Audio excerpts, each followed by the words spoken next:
marilah sama-sama kita akan kembali melanjutkan pengajian Tazkiyatun Nafas kita, yang insyaallah akan langsung disampaikan oleh Al-Ustadz Dr. Haji Lukman Hakim MA. Kepada beliau dengan segala hormat kami persilahkan.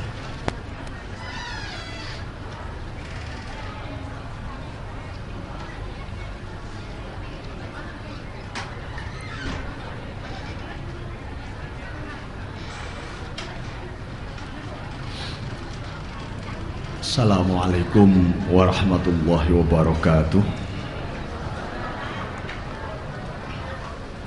Bismillahirrahmanirrahim. Alhamdulillahilladzi mala'a quluba awliyaihi bimahabbatih wa ikhtassa arwahahum bi syuhudi 'azamatih wa hayya asrarahum li hamli a'ba'i ma'rifatih. Allahumma salli ala sayyidina Muhammad wa ala alihi wa sahbihi wa sallim, amma ba'd. Bapak hadirin, ibu-ibu, jamaah Masjid Sunda Kelapa, pada edisi Tazkiyatun Nafas kali ini kita akan membahas satu bab mengenai syukur. Barangkali kemarin kita membahas soal qanaah, lalu kita membahas kemudian soal tawakal. Nah, ini soal syukur. Jadi ada satu pelajaran luar biasa dari Allah Subhanahu wa ta'ala mengenai syukur ini.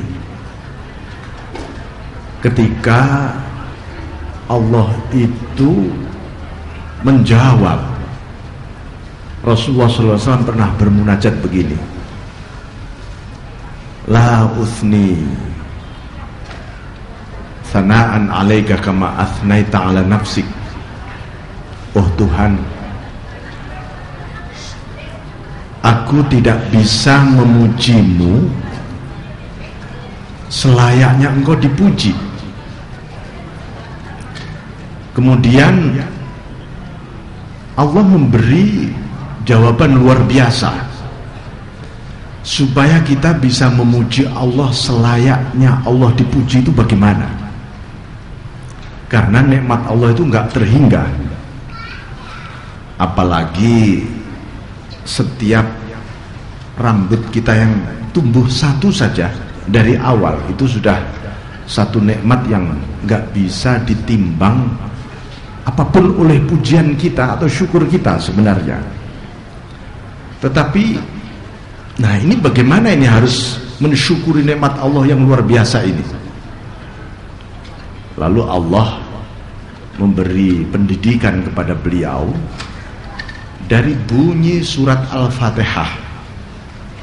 Surat Al-Fatihah itu bunyinya Alhamdulillah, bukan Nahmadullah atau Ahmadullah. Bukan bunyinya aku memuji Allah atau kami memuji Allah, tetapi segala puji bagi Allah. Nah, ini supaya apa? Supaya kita ini bisa memuji Allah selayaknya Allah dipuji. Kenapa demikian? Ini kalau kita melihat ya di dalam rentetan soal nikmat. Jadi nikmat Allah itu kenapa kok nggak bisa dihitung? Karena bersumber pada dua sumber yang luar biasa. Satu namanya nikmatul ijad, nikmat diwujudkan. Jadi nikmatul ijad. Yang kedua nikmatul imdad, nikmat dilimpahi anugerah oleh Allah. Dua nikmat ini bersumber. Nikmatul imdad itu bersumber dari Ar-Rahman.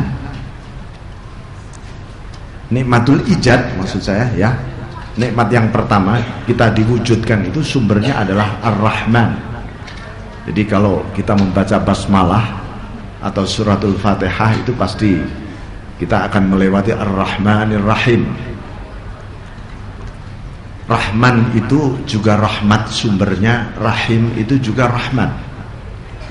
Tetapi untuk Ar-Rahman itu menjadi sumber dari perwujudan kita ini semua, semesta segalanya, mulai dari arash sampai bumi paling bawah, itu sumbernya adalah Ar-Rahman.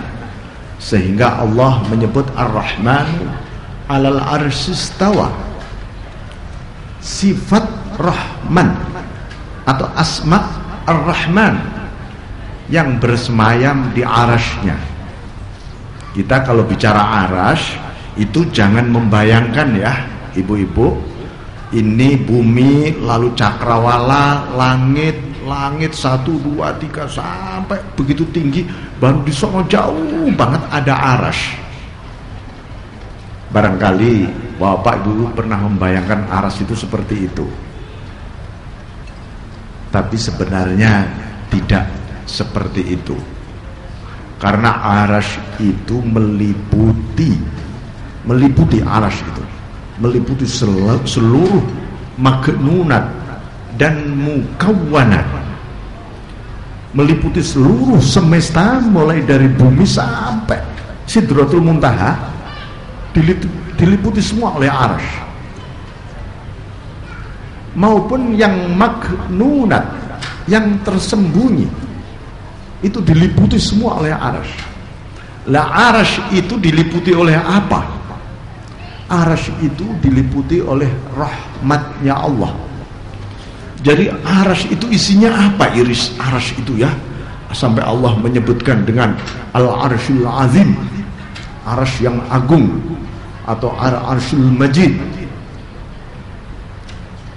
Isi dari arsy itu adalah full rahmat. Jadi di detail arsy itu isinya semuanya rahmat Allah. Makanya sifat rahmannya Allah itu bersemayam di sana. Dari situlah melimpah menjadi nikmatul ijad, mewujudkan seluruh semesta ini. Itu satu. Lalu kita ada, ini berkat nikmatul ijad. Yang kedua, bersumber dari rahmat juga, tapi rahmatnya Allah yang rahim, bukan yang rahman. Itu adalah nikmatul imdad. Kita diberi iman, diberi Islam, diberi ihsan, diberi iqan, yakin. Itu limpahan anugerah, dan itu semua akan kelak kita rasakan betul nikmat yang rahmat Allah yang rahim itu hanya di akhirat. Dan itu bagi orang-orang beriman saja. Yang tidak beriman dapatnya limpahan mewujudkan wujud. Orang kafir, non muslim semua dapat, tapi yang rahman, bukan yang rahim. Dia dapat, dia berdosa, beribadah, baik, buruk, penjahat, semuanya dikasih makan oleh Allah. Dan Allah tidak pernah bertanya kepada semua makhluknya ketika memberi rizki kepada mereka, agamamu apa? Nggak pernah ditanya oleh Allah. Kamu sudah sholat apa belum? Tetap saja dikasih makan oleh Allah. Itu karena Ar-Rahman. Nah, dari sinilah syukur itu menjadi niscaya, kelaziman. Nah, karena syukur menjadi niscaya dan kelaziman, kita, Allah sampai mewajibkan kita bersyukur. Saya kira itu Bapak Ibu sekalian, nanti akan kita lanjutkan setelah adzan Isya.